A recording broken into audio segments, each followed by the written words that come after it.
We were never meant to chase love or success or belonging.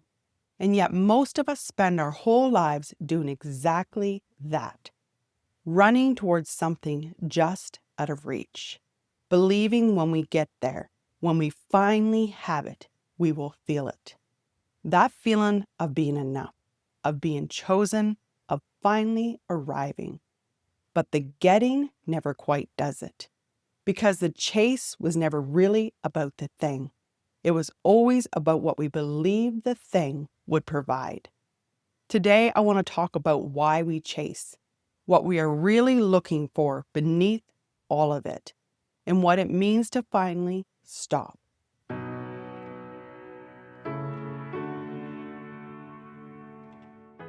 And before I go any further, I want to tell you something I have never actually said on this channel. I share everything I share because I believe we heal through each other. Because when one person is willing to stand in the full truth of their life, something happens. They give others permission to be human too. That is why I show up the way I do. And in today's Heart to Heart, I'm going to get a little closer to home and talk about a relationship I protect with the same fierceness I do my children. My marriage. For much of my marriage, I thought I was fighting against my husband's work. We were married young. I was 20 and he was 18. And he dove into the provider role early. He took his responsibility as a husband and a father seriously. That was never in question. But emotional presence didn't always come easily for him. And I couldn't understand why work seemed to receive so much of his time and energy, while I waited for whatever remained. What I recognize now is that I wasn't simply asking for more time. I was chasing the feeling of being chosen. Somewhere along the way, his availability had become evidence of my worth. If I were enough, perhaps he would turn toward me. If I asked in the right way, tried harder, made him understand, perhaps I would finally feel important. And I want to be very clear about something. This man is one of the most affectionate, loving people I know. I respect him more than anyone in this world. But he was walking his own path, working himself into the ground to prove that he was enough to love me, enough to provide, enough to be chosen. We were two individuals, both chasing the same thing, just in different directions. And that pursuit created its own pain. The more distance I felt, the harder I chased. And the harder I chased, the more painful and contentious that connection became. Until I noticed the pattern, not in him, in me.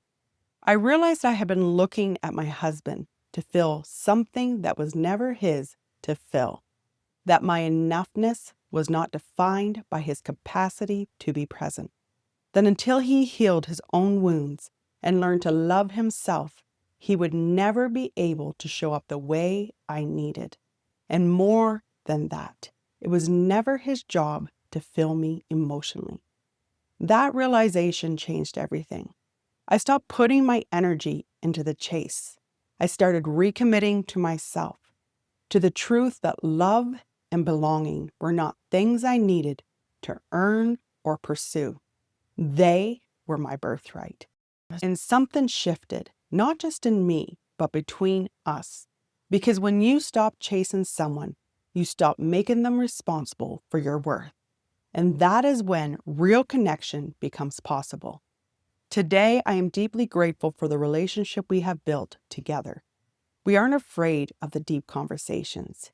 Yes, some days he shies away, but his love for me makes him try his best not to shut down.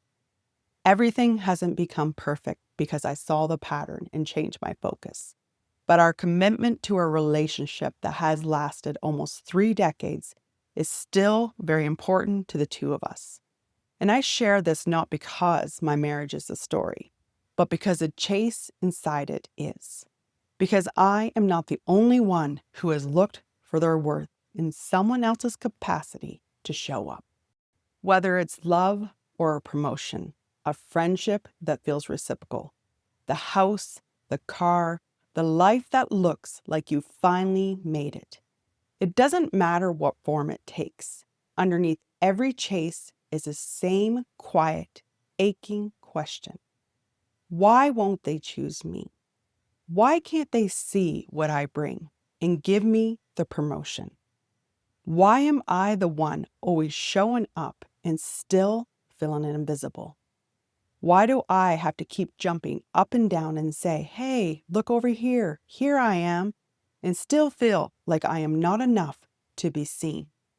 That is the voice of chase, and it is exhausting. And most of us, if we are honest, can trace the chase back to somewhere much earlier than we think. For me, it goes back to being one of 7 daughters, to a mother who didn't have enough emotional space to go around. I learned very young what it felt like to be in a room with the person you needed most and still feel unseen. And something in me decided I will just have to try harder, be more, do more, find the thing that finally makes her look. That is how it works. What we don't receive in our earliest relationships becomes what we spend our adult lives trying to find somewhere else. But here is what I want you to hear. The reason the question never gets fully answered, no matter how many times someone does choose you, no matter how many promotions you get, no matter how much you accumulate, is because the question was never really about them. It was always about you and what you believed about yourself. What we are chasing is never really the thing. It is the feeling we believe the thing will finally give us. The feeling of being enough, of mattering, of being worth choosing. And when we outsource that feeling to other people, to titles, to things, we will always be chasing. Because nothing outside of you can permanently answer a question that lives inside of you. So what does it look like to stop? It doesn't mean you stop wanting things. It doesn't mean you stop pursuing a career you love, or desiring deep connection, or building a life that feels meaningful. None of that goes away. What changes is why you're reaching for it. When you stop chasing from a place of lack, when you stop trying to earn your worth through what you achieve or who will finally decide you're worth loving, something shifts. You stop performing. You stop contorting yourself to be palatable enough, impressive enough, easy enough to love. You stop waiting for the world to hand you the verdict of your own value, and you start living from the inside out instead of the outside in. The promotion becomes something you pursue because you genuinely want it, not because you need to prove something. The relationship you want is something you invite in, not something you beg for. The friendships in your life are chosen, not earned. The things you have are enjoyed, not used as evidence that you have made it. That is what it looks like when the chase ends. Not emptiness or giving up, but a quieter, more grounded life. One where you are no longer exhausting yourself trying to be chosen, because you have already chosen yourself. And that is what puts you above the chase. And I will offer you this soul musing.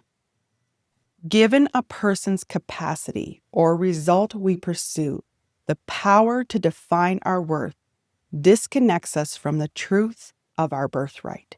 To receive love and abundance without the chase or the proving. It is our own capacity to see our worth that returns us to the wealth of the soul. And as this conversation comes to a close, I want to leave you with these questions to carry with you today. What have you been chasing? And if you sit underneath the surface of it, what feeling were you really hoping it would give you? Where did the chase begin? Can you trace it back to the first place you learned that love or worth had to be earned? What would it look like for you to stop chasing? Not to give up, but to begin choosing yourself instead. If this conversation resonated with you and you're ready to continue your own return to self, I've created something for you, my free guided return to unconditional self-love bundle. You can find the link below. And if you want to be part of these conversations in this community, I encourage you to follow, subscribe, and leave a comment. Because I truly believe that when we begin healing ourselves, we create more compassion, more understanding, and ultimately a better world for everyone. With much love, I'll see you in the next one, dear soul.